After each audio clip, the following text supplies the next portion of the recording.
Fabulous Friday, ICS Nation and friends on YouTube. This is Hans D. Lassiter with my brother from another behind the camera, Chris Ashmore, for this special edition of the CEO Report via YouTube. Today, we are elated and ecstatic to have in our midst our special guest, senior student athlete, scholar athlete, student body president, Merrick Torzeski, joining us this morning to share his words of wisdom and experience with us as an Irvington Raven. Good morning, Merrick. Good morning. How are you doing? I'm doing great. Thank you for coming. Oh, it's a pleasure. Thank you for coming to us. Listen, we're going to hop right into this. Okay. You are regarded as a BMOC, big man on campus.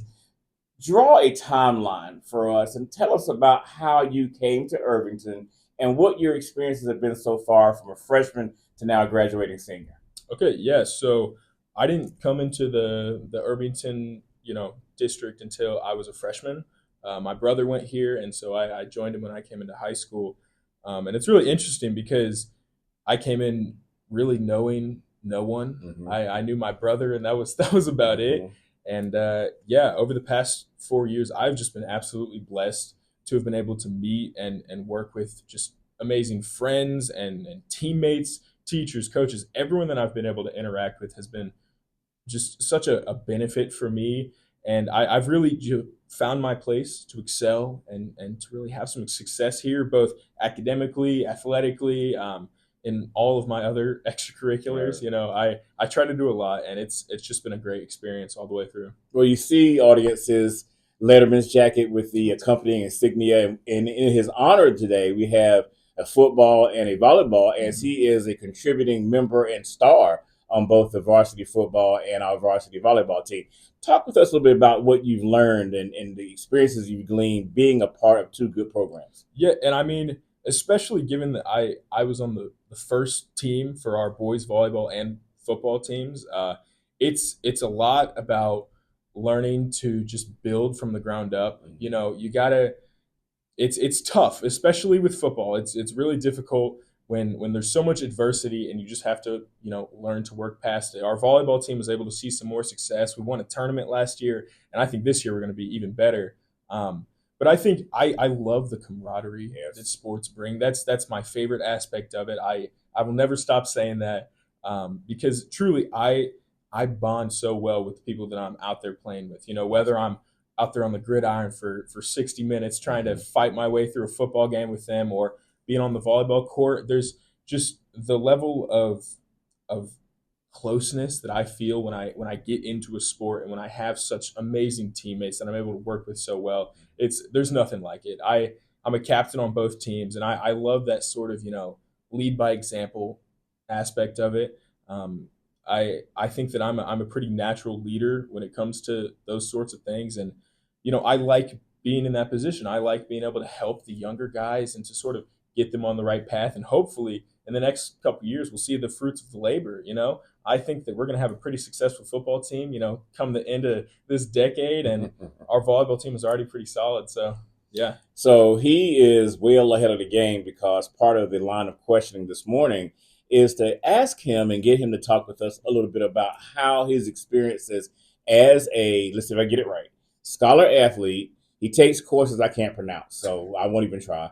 He's captain of two varsity sports, one of which has excelled and won tournaments, done some state competition. Mm-hmm. He is student body president. He has gained early acceptance into the school of his choice, which we'll let him tell you about.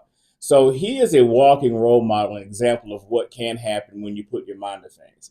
So, Merrick, share with the audience today a little bit about how you want to take what you've learned here and in your precedent schools that will get you ready for success at your next destination, which will be University of Wyoming. The University of Wyoming. Is that in Casper or Cheyenne? It is in Laramie. See, I didn't even know it's cold. All I know is it's cold. So walk us through that. So Laramie, Wyoming is getting a gym. So you are taking what you've learned about leadership and camaraderie and friendship and self-discipline. How are you going to balance everything as a new college student? Well, I think that, like I said, that type of skill, I mean, leadership, discipline, everything applies throughout all aspects of life, and especially in college. I mean, I know that the classes that I've taken so far, a lot of AP, dual credit, honors, it's preparing me for the workload of it. But again, being in sports and being able to, come back from adversity and, stay up after a loss. And I think that sort of bounce back is something big going into college, and not everything's going to go your way. So you got to be ready to face a challenge head on and just keep moving. And I think that my experiences in the classroom, on the court, on the field, everything has led me to the point where I am now. It's maybe the person I am today. And I think that I'm in a position to succeed where I go next. Now, what you're seeing and hearing is truly Merrick. I've watched him. I've seen him since his freshman year. I came his freshman year, second semester. So I've watched. And when I needed to take a look at another guest for our show, it was a no-brainer. And I invited him and he was ready to go. So let's put him on the spot. So the audience wants to hear from students. Yep. They want to hear from our constituents. So here you go. A lot of what we do here in Irvington, especially in the last 3 or 4 years, we've done from the student help angle. We're trying to help make students to be more responsible, to be prepared. And one of the challenges we've had, Merrick, is the cell phone battle. Yeah. Walk us through from the student end, not the grown-up end, the student end. Are we taking it too seriously, or is it really a problem where the electronics are taking away from classroom time, from attention, and therefore we're unable to really have your undivided attention to teach you? Walk us through what you think as a student we should do about cell phones, earbuds, etc. So from my perspective, like I said, I'm in a lot of, the higher end classes. I feel like I'm with a lot of individuals who are here to learn, to grow, to ready themselves for that next level of education. So for the people that I'm around, it's not a difficult task to just put the phone away, whether that's in the box, in the sleeve, try to put it in your pocket, whatever, just keep it away. But I think that some people definitely have just become so used to having their phone on them at all times that it's difficult for them to be willing to put it away during class. And I don't think that it's all that strict for the teachers. It's some classes require a little more strictness if the students aren't, following their expectations. But for the most part, I see it as working. Honestly, I think that it's better to have one less distraction. I know for a lot of teachers with earbuds, it's you don't want them in while they're actively teaching, but Correct. they're allowed during free work time, and that's huge. I think that so many kids get it twisted that it's like, oh, we got to really try to keep our personal devices, but I don't feel like it's all that restricting.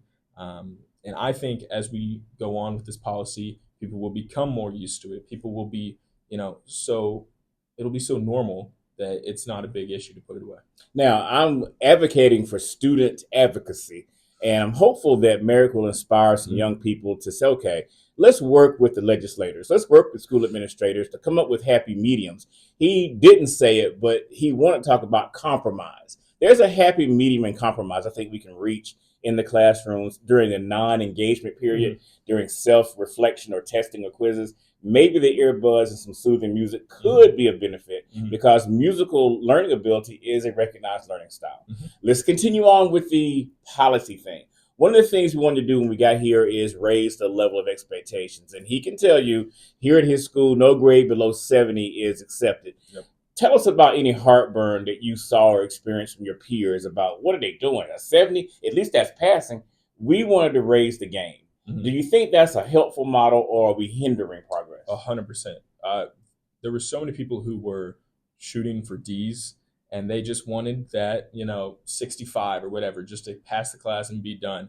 And I'm someone who is not wanting anything under, a 90. That's really when I start sweating, is when it's about a 90. But I think that raising the bar is definitely helpful, and I think that the younger classes in the school now are way more dedicated to actually having their grades up and to be willing to go and meet that standard.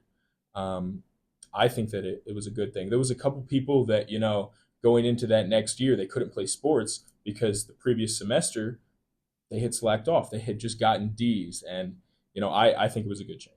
I agree. Yeah, Jana Goebel and her team came up with the idea. We read it through policy committee, and now it is policy here. Continuing in that line, though, Merrick, talk a little bit about student advocacy again. If you had a magic wand Mhm. and you could change or improve or enhance or take away Yeah. anything, not only here in IPA, but in public education in general, how would Merrick's school system look to benefit children of all ages, Mhm. creeds, and colors? Well, it's tough for me to really talk on that because I've had a lot of success with what we already have Yes. here. I think that we've done a pretty good job as a school of keeping that standard high and allowing students to succeed if they're wanting to. Um, it's if there was anything like policy wise that I would try to, get a little bit deeper on, maybe could be something about the usage of AI. I really dislike it. I'm not someone who uses that ever. Mm. We had a group last year of juniors who I was a part of who tried to look into that and tried to find a I compromise remember. to where maybe we could use it as a tool and create ideas, or if we're given something, we can cite it and try to put it into our work or whatever. But there's just kids who are still, get the answer, copy and paste it right in. And I really disapprove of that because it totally diminishes the point of school if you're not actually there thinking. And, for the teachers, what's the point of teaching if, you're not actually having the students doing the work? So I strongly am opposed to the usage of AI as anything other than a tool for generating ideas or getting some help. So if I had my magic wand, it would be for teachers to be able to find that more easily and sort of not necessarily punish it, but just limit the usage of AI. In the time we have remaining, let's go back to his college choice. He'll be in Laramie, Wyoming in just a few months. And Mhm. he's going to get, during freshman orientation, the lectures from every professor about AI and Chat GPT. So he's speaking wisdom, young people. So please take heed. As we go to Laramie, Yeah. talk to the audience about your intended major and what your long-term plans are. Yeah, so I'm going to study marketing. That's my plan right now. I'm hoping that I can get into the sports marketing field, work in that sort of behind the scenes of some Absolutely. organization. I absolutely love sports. I mean, I'm a two sport athlete, and I love watching sports and just everything about it. So that's my game plan right now. Like I said, I'm going to be in the honors college, so I'm probably going to pick up the honors minor, Mm. and yeah, that's sort of what I'm Rigor. working towards. So, in the few seconds we have remaining, because my brother back there is giving us the warning, Yeah. look into the camera and speak to the generations of young people, Ravens or not, Mhm.